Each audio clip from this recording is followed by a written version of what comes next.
Ya prácticamente vamos a terminar este texto. Digamos, justo lo que hay que destacar es que nosotros, humanamente hablando, tenemos una misión enorme.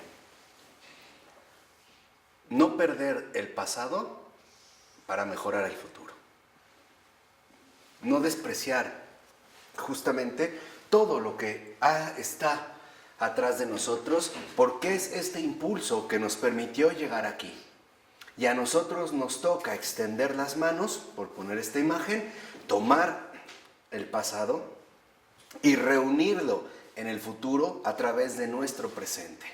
A esto es justo a lo que se le puede considerar crear un mundo mejor.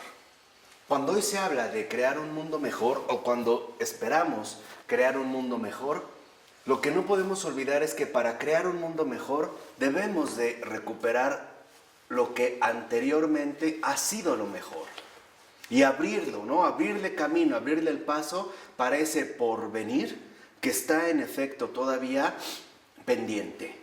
Entonces a nosotros en nuestra vida humana nos toca conectar el pasado con el futuro, abrir nuevos caminos, obviamente caminos de vida y no en ese sentido caminos de muerte.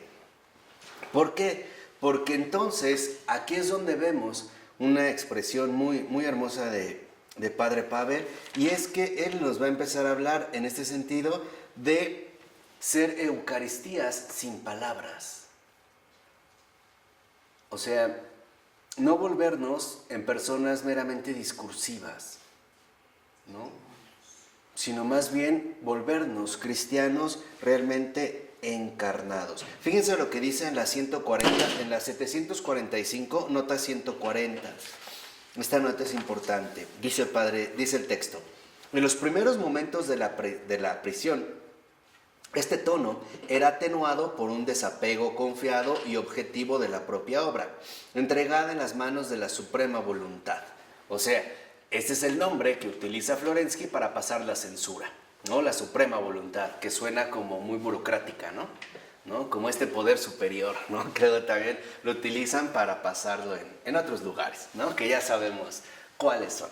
Pero bueno, dice Florensky: he aprendido a estar sereno, porque he reconocido firmemente que la vida de cada uno de nosotros, y también la de los pueblos y la de toda la humanidad, está conducida por una buena voluntad, de modo que no hay que preocuparse de nada, exceptuadas las tareas de cada día. Fíjense, aquí es donde vemos esta cuestión de la buena voluntad.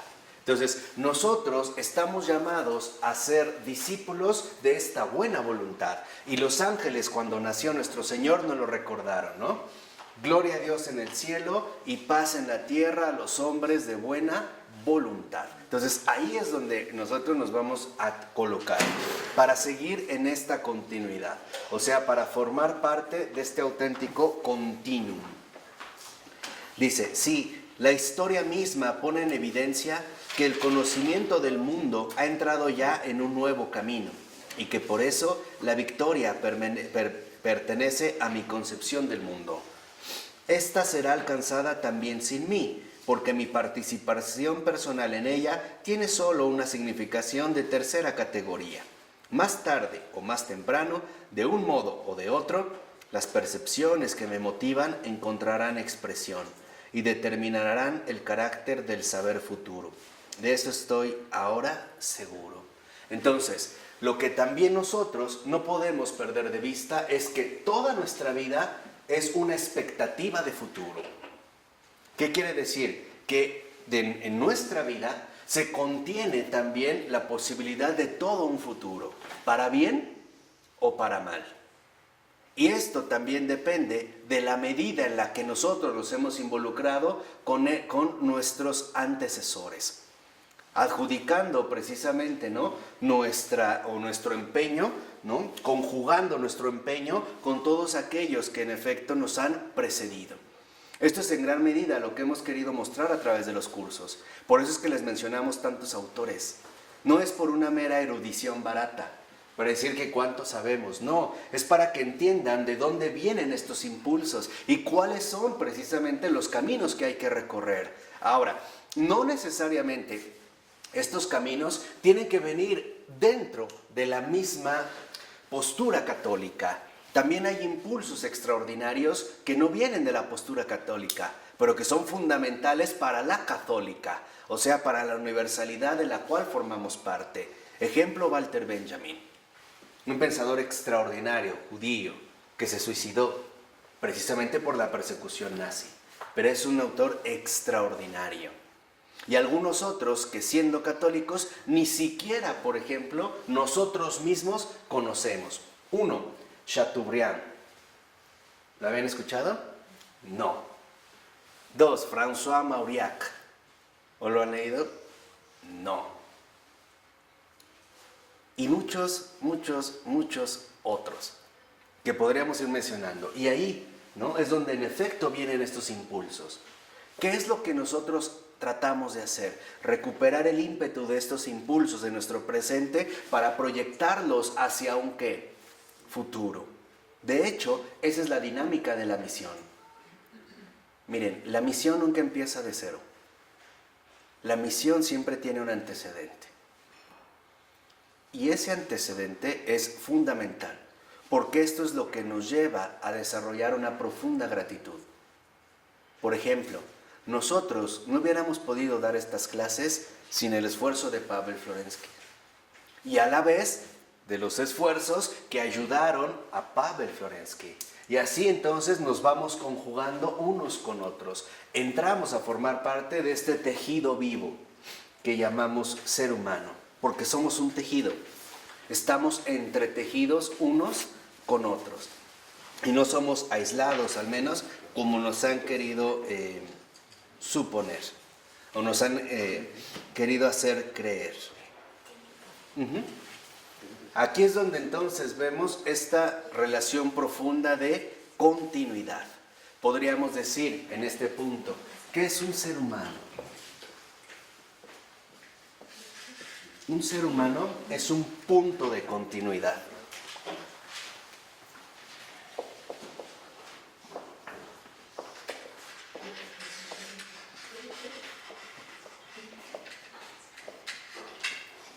Pasado, futuro. Y de aquí es en efecto donde se irá desarrollando nuestra existencia misma, como un punto de un panorama inabarcable, donde hay impulsos fundamentales, corrientes vivas en las que hay que entrar. Es como, ¿conocen los rápidos? Que hay en ciertos ríos, ¿no? Entras y toman fuerza y te impulsan y te llevan. Hay que saber, y esto ojalá de verdad lo mediten bastante, hoy en día necesitamos mucho discernimiento. Hay que saber en qué corrientes vivas entrar para entender hacia dónde es que nos dirigen, porque también hay fuerzas adversas y no por ser adversas dejan de ser reales. También tienen un empuje, pero tienen un empuje a la demencia. Y que Florensky también nos ha estado describiendo en gran medida, ¿no? Nos ha estado poniendo sobre aviso de muchas maneras. Entonces, hoy necesitamos saber, ¿no?, meternos en estas corrientes del agua viva. Las corrientes que, por poner una imagen muy hermosa, brotan directamente del corazón de Jesús. Estas corrientes vivas, y todavía es una imagen más hermosa, no son más que las venas del cuerpo de Cristo. Son sus venas y sus arterias que hacen que entres por acá y de repente te avientan por otros lugares a donde tienes que ir como vena y vivir finalmente desde el corazón del mundo, la sístole y la diástole, como decía Hans Urs von Balthasar, otro gran santo. Ir finalmente a veces en esta corriente de agua viva donde lo que tienes que ir a hacer es a purificar, ser vena. Vena, absorber finalmente la impureza que ahí se vive y después regresar de nuevo al corazón a través finalmente de otro recorrido, diástole, que sería como arteria, o sea, como sangre purificada. Estas corrientes vitales son, digamos, todo el sistema sanguíneo del cuerpo de Jesucristo y está dado a través de toda la humanidad.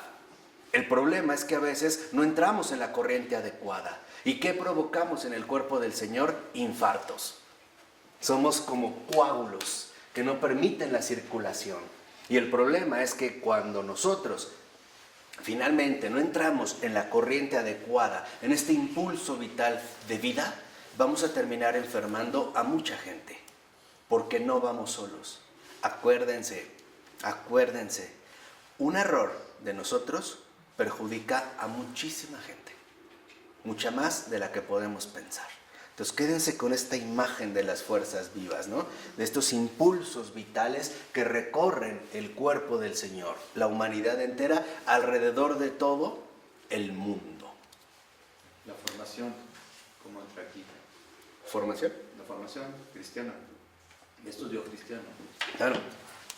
Es que en este punto, bueno, en este aspecto central, si el ser humano es un punto de continuidad donde queda comprometido el pasado y el futuro, y por eso es que ser humano es ser compromiso, es un compromiso, entonces estamos llamados primero a recuperar todo este pasado vivido. Acuérdense, no está muerto, se ha dado. Segundo, a reconocer nuestro presente mismo, porque esa es una responsabilidad. Y tercera, a preparar los caminos del Señor. Preparar los caminos del Señor no es otra cosa más que enviar estos impulsos de vida eterna hacia el futuro que ya está por venir. ¿Y esto cómo se logra? A través del estudio. Ese es el único sentido y razón de estas clases. No hay otro. No hay otro. No se trata nada más de ver cuántos libros estudiamos o cuántos autores mencionamos o cuántos filósofos hemos repasado. Para eso están las bibliotecas. Para eso allá están las bibliotecas. Aquí tratamos finalmente de entrar, ¿no?, en este impulso de agua viva, en esta corriente viva que nuestro tiempo nos lleva a estudiar el pasado, asumir el presente y prevenir el futuro. Y ese es el compromiso. Y a esto precisamente se le llama estudio. El estudio no es más que la preparación adecuada para los cristianos de todos los tiempos. ¿Por qué creen que las universidades se dieron fundamentalmente en los monasterios medievales? La instauración de los libros. Hay un libro de según yo es franciscano, ya fallecido hace poco, Jacques Leclerc, que se llama Amor a Dios y Amor a las Letras. El amor a Dios y el amor a las letras. Y es muy bello porque nos habla desde la tradición monástica. Y aparte, lo más bello de esta tradición es que en efecto nos recuerda que lo fundamental del estudio no es la erudición, sino la contemplación. ¿Qué es lo que queremos alcanzar a través del estudio? ¿Erudición? No, contemplación, es decir, experiencia de la verdad. Este es un compromiso, experiencia de la verdad.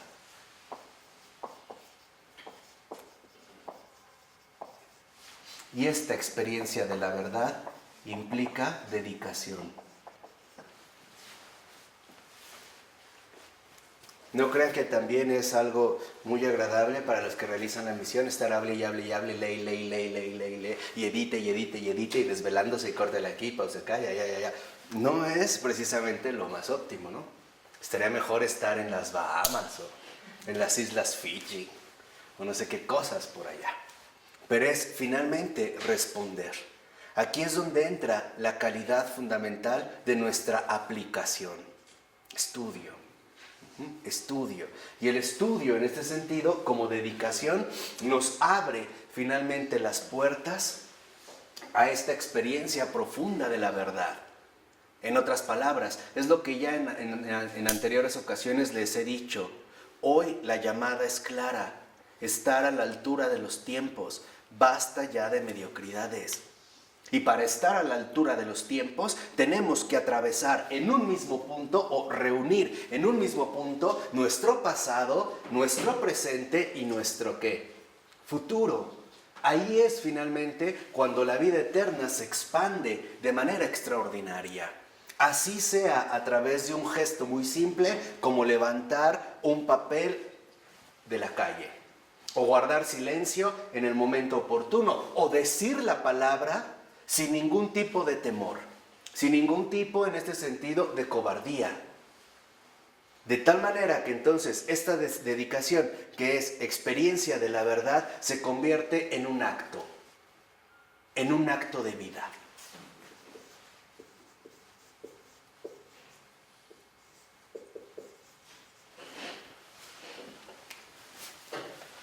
Y aquí vemos cómo entonces la cuestión se ha invertido.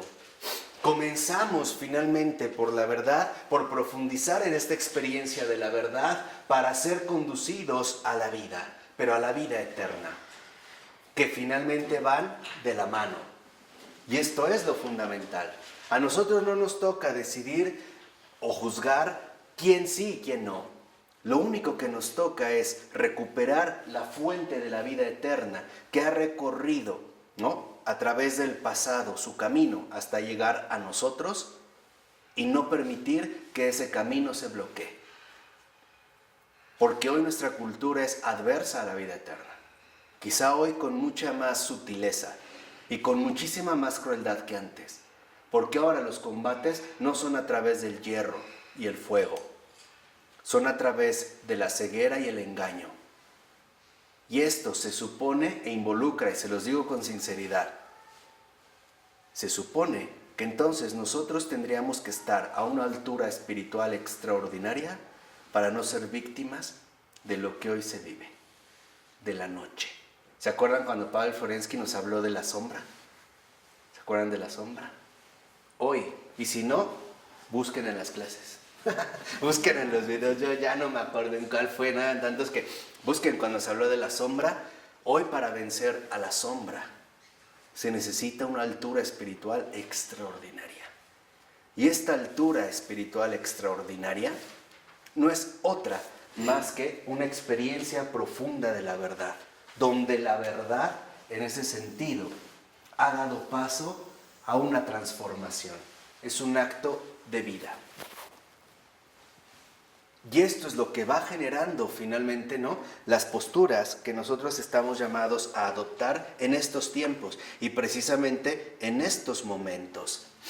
Estamos llamados a ser también en ese sentido centros espirituales, centros vivos de vida espiritual, o sea, centros vivos de una verdad viva, de una verdad viviente, de una verdad que transfigura, de una verdad que libera. Hoy no tienen idea, de verdad, a qué niveles tan sutiles, pero tan destructivos se somete el alma humana, la sombra. Ahora no hay espadas, ahora hay mentiras. Ahora, por ejemplo, no hay bombas, ahora hay engaños, ritualizaciones. Por eso es que les habíamos dicho que a partir de lunes iniciamos un nuevo combate. Y estamos preparando una bomba todavía más fuerte. Una bomba seria. Porque esto es la preparación. Ya hay más. Y no crean, como les decía, como consideraba Florensky, también es desgastante. Pero lo fundamental no es ver, por ejemplo, ¿no?, resultados inmediatos, sino pureza y entrega. Y esto es lo que hoy en día se nos pide. Esta dedicación es una dedicación total, no a medias. Por eso también es el momento de establecer definiciones. Quién sí, quién no, pero no a medias. O sí o no. O sí somos seguidores de Cristo o no somos seguidores de Cristo. Pero no a medias, no tibiezas. Nadie te va a reclamar. Si tú dices no, perfecto, pero es no. Nítido, claro, firme. Y si dices sí, es sí. Con todo. Con todo finalmente a lo que esto nos conduzca. Porque hoy también, precisamente en el mundo, en este combate contra la sombra, las estrategias de combate han cambiado mucho. Y de verdad, sin una vida espiritual de altura, no podremos hacer absolutamente nada. Es más, estamos perdidos. Tal cual, ¿eh? Y como nos dijo Florensky, solo una intervención directa y extraordinaria de la gracia nos podrá sacar. porque con esta sombra no se juega. Con esta sombra es también a vida o muerte. Esto no crean que es una especie también como de regaño. No es que ya son como las últimas clases, ¿no? Pero sí es como una invitación al compromiso. Aquello en lo que nosotros, en este sentido, estamos llamados. Y estamos llamados no solo a vivir, a compartir. Porque acuérdense, de cada uno de nosotros depende mucha gente. Espiritualmente, emocionalmente y sobre todo, cristianamente. Acuérdense, no venimos solos. Son muchos los que nos han precedido. Y son muchos los que aún nos esperan. Esperan finalmente algo de nosotros.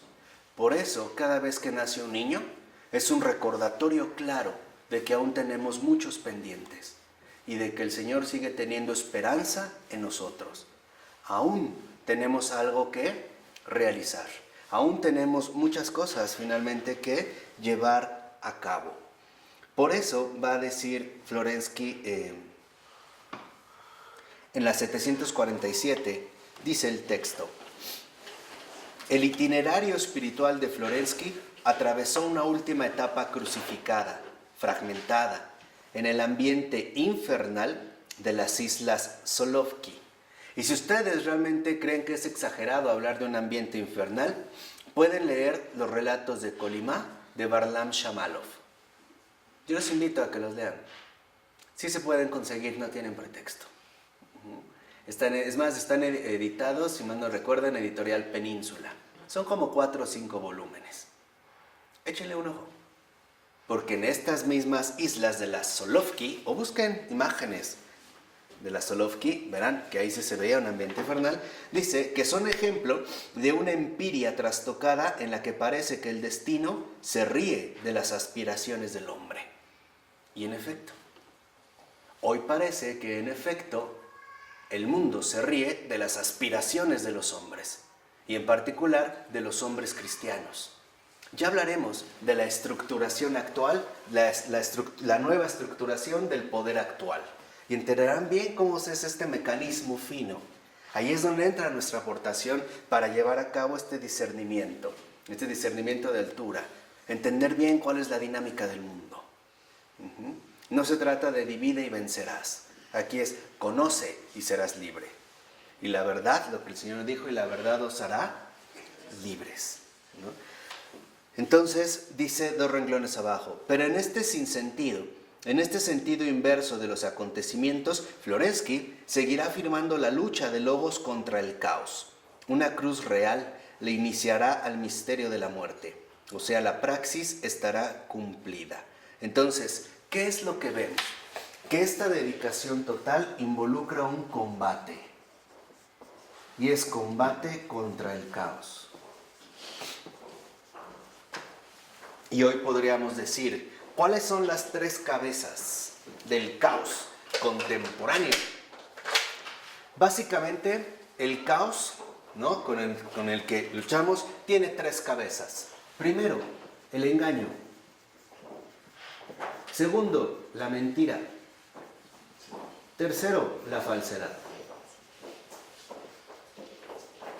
Esas son las 3 cabezas que hoy manifiesta el caos, el engaño, la mentira y la falsedad.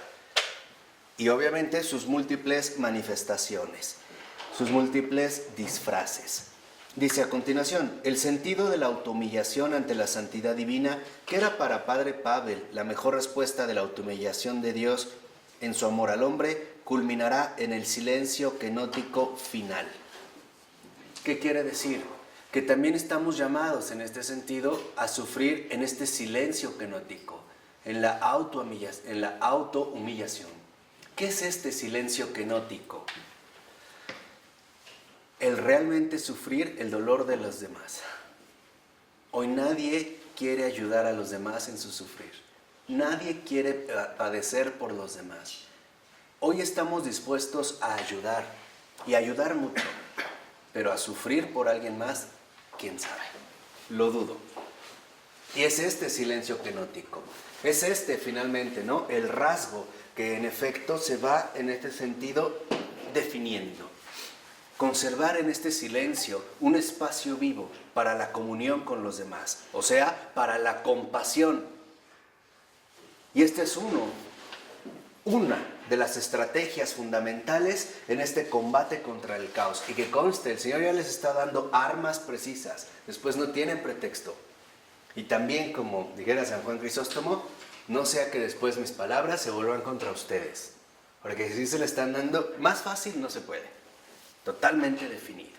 Entonces, ¿cómo se vence la primer cabeza del caos actual, el engaño? Con la compasión. ¿Por qué con la compasión? Porque a través precisamente de la compasión, nosotros no nos dejamos llevar por la apariencia de la realidad. No solo queremos ayudar, queremos aliviar a la gente. Y a veces para aliviar a la gente hay que sufrir por esa gente. Ve a una beata, Ana Catalina Emmerich, cómo sentía la necesidad de ofrecerse como víctima de expiación por todos los hombres, en los cuales estamos nosotros incluidos, porque ella es del siglo XIX, y nosotros justamente éramos esos hombres del ¿qué? Del futuro.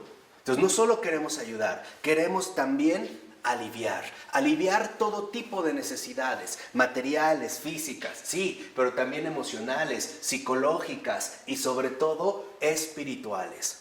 Acuérdense, hoy urgen expertos conocedores del alma humana, o sea, maestros espirituales de vida, o sea, cristianos, o sea, bautizados. No hay pretexto, no hay excusa. ¿Vamos? Ese es el primero. Dijimos, ¿con qué se vence entonces la primera cabeza del caos actual? Compasión. Es vencer el engaño. Porque hoy dentro de este engaño creemos que con ayudar es suficiente. No. No es suficiente. No está mal, pero no es suficiente. Porque a veces no solo hay que ayudar, hay precisamente que aliviar. ¿Vamos? Dice a continuación. Déjenme ver. Así, a partir, fíjense, en este silencio es donde vamos nosotros a reconocer también aspectos mucho más geniales. Váyanse a la nota 144. Hoy sí vamos a acabar. ¿Sí, no? En la nota 144 dice el texto. Dice Florensky en una de sus cartas a su esposa. Desde hace tiempo he llegado a la conclusión de que todos nuestros deseos se realizan en la vida, pero se realizan con una tardanza demasiado grande y de un modo caricaturesco y reconocible. Entonces, ¿todos nuestros deseos se realizan en la vida? Sí, pero se realizan demasiado tarde. Demasiado tarde porque nuestra ansiedad tal parece que no permite contemplar su momento de aparición. Dice, en los últimos años anhelaba una vida en medio del bosque con un laboratorio. Y helo aquí, pero en Skоворodino. Sí, en efecto estaba en un bosque, pero en la cárcel. Estaba en una cabaña, sí, pero como prisionero. ¿No? Era de otra manera, como un caricaturesco. Y dice, quería ocuparme de cuestiones del suelo. Y ha llegado también esto de todos modos, allí. Antes había soñado con vivir en un monasterio. Ahora vivo en un monasterio, pero en las Islas Solovki. ¿Por qué? Porque en efecto las Islas Solovki eran un antiguo monasterio. Pero cuando, digamos, accede al poder el Partido Comunista, lo primero que va a hacer es tratar de expropiar todos los monasterios, entre ellos los de las Islas Solovki. Entonces, sí está en un monasterio, pero un monasterio que ha sido convertido en cárcel. Dice, en mi infancia me venía a la imaginación el vivir en una isla, observar las mareas y ocuparme con las algas. Ahora estoy en una isla. Aquí domina la marea y pronto quizá voy a tener que trabajar con las algas. Y sí trabajo con las algas. Los deseos se cumplen de tal modo que no los puedes reconocer. Y solo cuando hace ya tiempo que pasaron. Entonces, ¿qué vemos? Si lo primero que se opone en este combate contra el engaño es la compasión, ahora vemos que entonces contra la mentira, lo que en efecto se va a contraponer o a cortar en este combate espiritual, y es un poco nos los da Florensky en esta carta, tiene que ver finalmente con la imposible realización. Esta es la segunda arma de nuestro combate espiritual actual, la imposible realización, o sea, la intervención de Dios. Hoy lo que la mentira nos dice es que en realidad Dios sí existe, pero no obra. Hoy el mundo no niega que Dios existe, lo acepta, pero lo pretende reducir a una verdadera impotencia. Y aquí es donde radica la gran mentira. ¿Por qué? Porque al decir que Dios sí existe, pero en realidad es impotente, lo que nos está diciendo es que no le interesamos, o que no es amor, o que se ha olvidado de nosotros, o que se ha olvidado del mundo entero y que por eso está tan mal y no sé qué. Mentira. La imposible realización consiste en la intervención directa de Dios en el mundo, en su presencia viva. Esa es la tercera herramienta contra la mentira, la presencia viva, o sea, la gracia. La gracia que obra precisamente lo imposible. ¿Sí queda? Una fe viva. Eso es lo único que ahorita vence la mentira.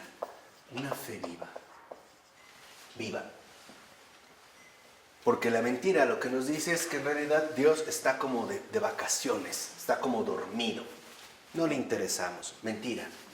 Y por lo tanto, la falsedad, si vamos con compasión, con fe viva, la falsedad que hoy en día se vive, consiste en tratar también de eclipsar la enorme bondad de Dios. Entonces, la única herramienta con la que vamos a vencer la falsedad de estos tiempos es con la esperanza.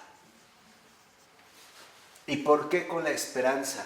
Porque a través de la esperanza nosotros finalmente mostramos que es falso lo que hoy en día se pretende establecer. Que todo está perdido, que todo está mal, que todo marcha por mal camino, que cada vez está peor. Ya dijimos, eso solo es una envoltura. Es tanto como cuando se hace la remodelación de una casa. Al principio, no hasta nos echamos para atrás, no decimos, ay, mejor no lo hubiera empezado. No está peor que al principio, pero al final, ¿cómo termina? Mejor. Entonces, la compasión contra el engaño, la fe viva que nos lleva a la imposible realización contra la ¿qué? Mentira, y la esperanza contra la falsedad. Ahí es donde nuestros deseos deben de mantenerse firmes, en la compasión, en la fe viva y en la esperanza. Contamos con las herramientas para poder en ese sentido responder. Y en último término, finalmente el padre Pavel, en un atronador silencio, en un insulto recibido un 8 de diciembre, fue fusilado. Así. Así. Todo parecería indicar que finalmente lo que había realizado padre Pavel había sido completamente ¿qué? Inútil, estéril, irrelevante. La única nota que se registró es que este fusilamiento se llevó a cabo en los alrededores de Leningrado. Nada más. No había ni siquiera una certeza clara de lo que había ocurrido. Sus propios familiares tardaron varios años en conocer que el padre Pavel había muerto. Les digo, nunca supieron dónde quedó su cuerpo. Lo mismo que muchísimos otros, miles y miles y miles. La gente que murió en Rusia, en el Gulag, no se compara para nada con la gente que murió en los campos de exterminio nazis. Y que, por cierto, y para que lo sepan, los campos de concentración nazis fue la imitación alemana del Gulag ruso. En ese tiempo, Hitler todavía se llevaba bien con Stalin. Y Hitler le copia la idea a Stalin. Pero nada más para que se den una idea, y esto también es como un homenaje a todos los santos, porque allá hay miles y millones, simplemente en Rusia y especialmente en Ucrania, donde hoy vemos que por eso hay tantas disputas y hay que entender el pasado, el por qué se está dando. Murieron de hambre, solo de hambre, del invierno del 32, más o menos, a finales del 33, 10 millones de personas.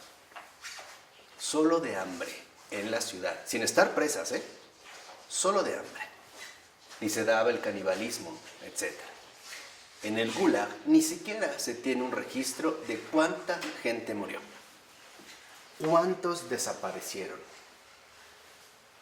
No se tiene de verdad ni siquiera un mínimo registro de lo que ahí ocurrió. Y entonces lo que vemos, y es en la 748, es lo siguiente.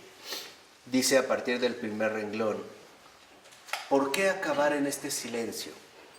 Porque todo testimonio cristiano se une a la sangre del único testigo, y juntas trabajan por la resurrección del mundo y de su cultura. ¿Qué quiere decir? Que realmente quedamos unidos a este silencio salvador de Dios. Porque seamos sinceros, ¿acaso la salvación de Dios no se está llevando todavía a cabo de manera silenciosa? ¿A poco se ha llevado a cabo con estruendos, con ruidos? ¿No? Sigue obrando en este silencio. Y aquí es donde entra otro aspecto fundamental.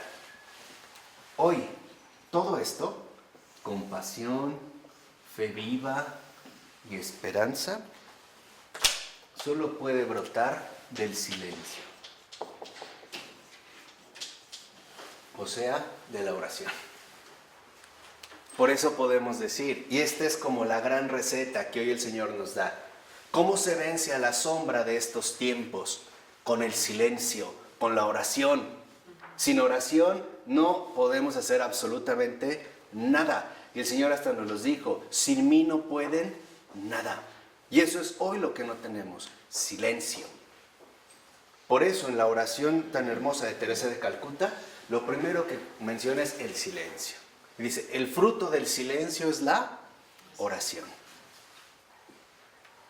Y termina con el servicio, que es lo que ahorita comentamos. Entonces, lo que realmente necesitamos es una vida profunda de silencio. Esto no significa no hablar, significa estar atentos a la voz de Dios. Lo último que podemos perder es la escucha. Acuérdense de Florensky. Aunque todo se ha perdido, él sigue, ¿no?, a la escucha de la voz de Dios. Ahora, ¿esta voz de Dios necesariamente va a ser audible? No. Puede ser que esta voz de Dios se exprese de manera clara en los acontecimientos de mi vida o en los acontecimientos que están sucediendo, por ejemplo, en el mundo actual. Entonces podemos decir, este silencio es un silencio de resurrección. Y esto es lo que queremos transmitir al mundo, esta resurrección viva. O sea, el paso, como nos enseñó Pavel Florensky, de las tinieblas a la luz. Y no al revés, no de la luz a las tinieblas.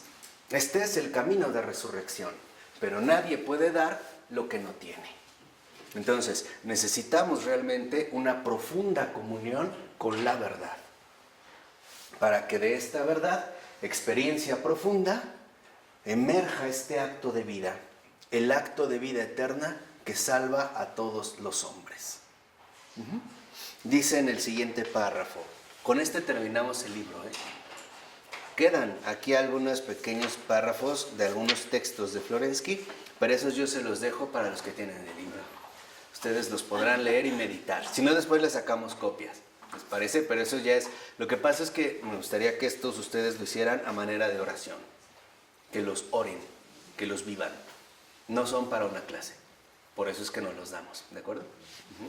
Dice en el último párrafo, porque, dice el padre Pavel, el hombre posee su tarea propia y su finalidad en los destinos del mundo.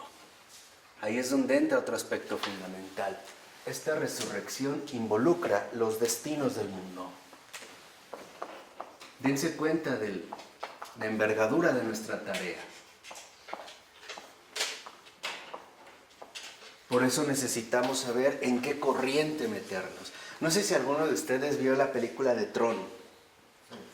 ¿Se acuerdan que de repente hay que saber en qué carril para salir en el punto correcto?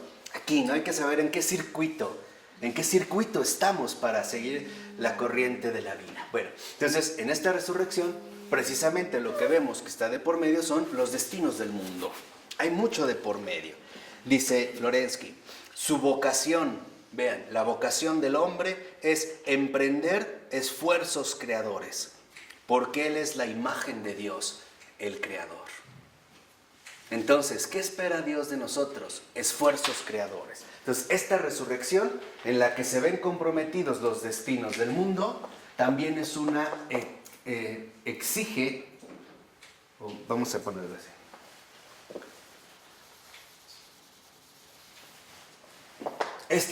Para abordar estos destinos del mundo, uno necesita finalmente asumir su vocación, la propia vocación.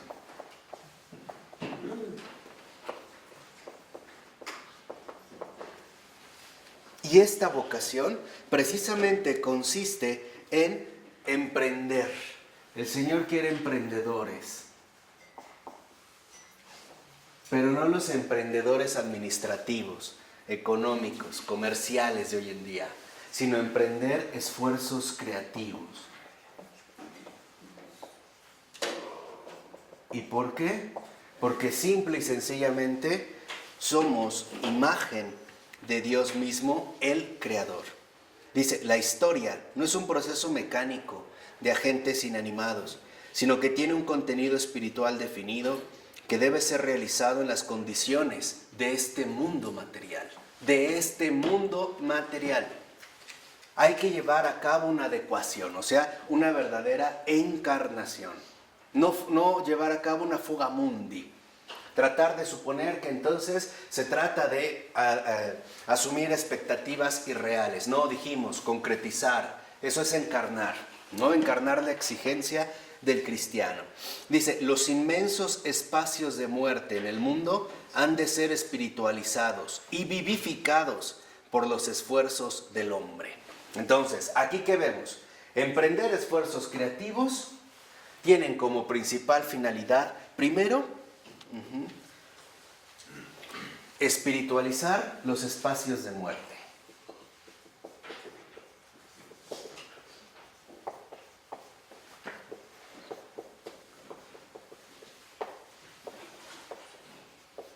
¿Qué sería en este sentido espiritualizar los espacios de muerte?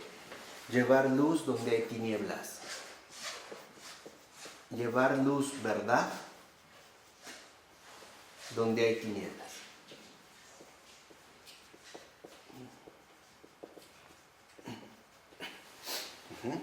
Esto es espiritualizar los espacios de muerte, esos espacios muertos donde no hay luz, o sea, donde no habita la verdad. En pocas palabras, donde Cristo no está presente, o por lo menos presente, pero no reconocido, no aceptado, en esta imagen viva que nosotros somos, todos. Y también, entonces, vivificar.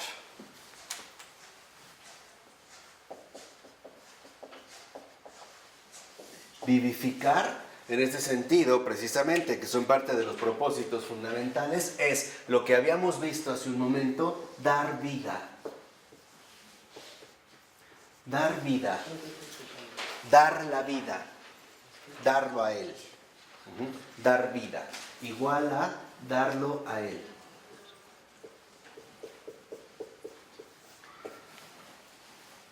Al amigo de todos los hombres, al Salvador de todos los hombres. Ahí es donde en efecto se ponen en marcha cualquier tipo de esfuerzo creativo.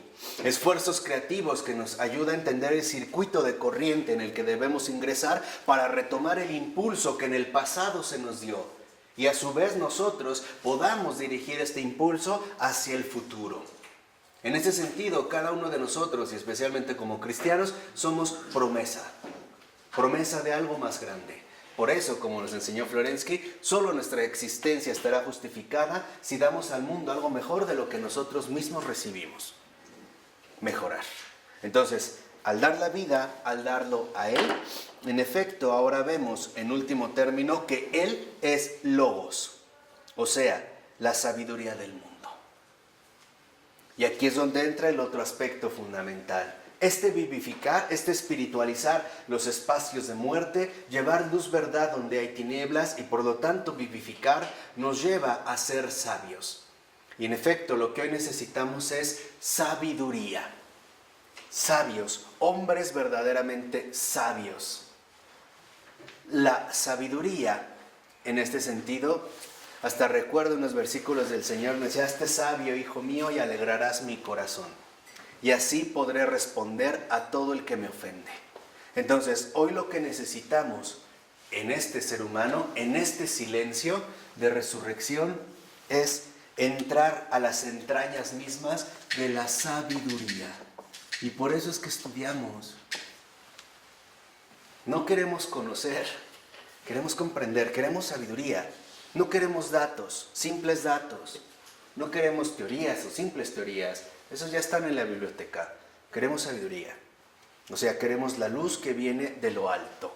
Entender cuál es finalmente hoy la postura que nos lleva a la vida eterna y captar con precisión y una estrategia precisa cuál es el combate que hoy tenemos que afrontar y cómo llevarlo a cabo. Y siempre recordar las palabras del Señor en lo más íntimo de nuestro corazón. No tengan miedo. Yo he vencido al mundo. Y esa es la corriente en la que debemos de ingresar, la corriente de la victoria. De una victoria que no es como el mundo piensa o como nosotros quisiéramos. Es una victoria que rompe con cualquier concepción preestablecida. Por eso, en esta sabiduría del mundo, como dice Florensky, Él es el Logos, la sabiduría del mundo, su maestro y su artista, porque es deiforme. Entonces, lo que vemos es que esta sabiduría, en efecto, no es otra cosa más que entrar en un contacto vivo con el maestro y el artista. Entonces, podríamos decir ya finalmente para terminar, después de muchas páginas, de muchas ideas, de mucho contenido, de mucho esfuerzo por parte de todos, ¿qué es lo que espera el Señor? Lo que espera el Señor es que seamos verdaderamente testigos de este Maestro y también obras vivas de este gran artista. Que nuestra vida se manifieste como lo que es y no que se pierda en este laberinto caótico del caos, de la mentira, de la tiniebla. Por eso, nuestra única esperanza está en que el combate está en marcha. Y es un combate a vida o muerte, o él o yo. Cuando nosotros tomemos una decisión, la que sea, para bien o para mal, solo tengan presente que en esta misma decisión se han comprometido los destinos del mundo. Que el Señor nos ilumine, nos sorprenda y tenga misericordia de todos nosotros. En nombre del Padre, del Hijo y del Espíritu Santo. Amén.